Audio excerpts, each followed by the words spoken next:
And that's Scrapland. So, hmm, yeah, yeah, it was okay. um, as I've said multiple times throughout the course of Let's Play, the art design and the art and sound design were phenomenal, top notch. It's a beautiful looking game. It's got an amazing soundtrack. Um, but honestly, that's all that I can really praise about it. The gameplay itself, the ship gameplay, is entertaining, especially if you like vehicle games and vehicular combat. This game is will probably be right up your alley.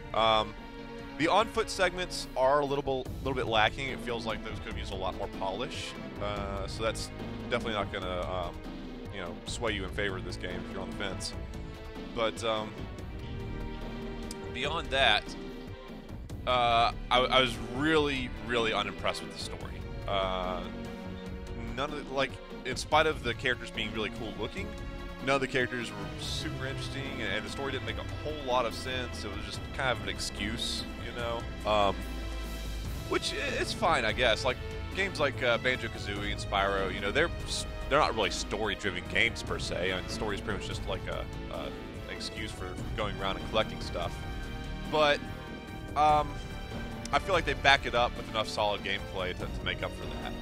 And even then, in those games, you do care about the characters, like Banjo, Kazooie, Spyro, Crash Bandicoot. They all have personalities and traits, and the villain has a very recognizable personality.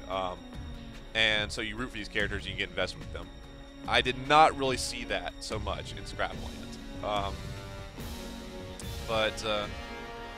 So overall, whether it's worth the play or not, I feel like you could totally just get by with checking out a few Let's Plays to see the cool environments, and seeing if you can find a copy of the soundtrack somewhere. That I think that would be more than sufficient for purpose. I couldn't really recommend devoting 10 or 12 hours of your life to a fairly repetitive game with not a really imaginative storyline. So I'd say that this ranks kind of like in the mediocre pack. It's not terrible, it's obviously like that a lot of work went into this, and I do want to praise that. I do want to call out the artists and designers for that, but it's certainly not a game of the year. It's more, it's a 2.5 star, 3 star kind of game, and 3 stars I personally feel is kind of pushing it.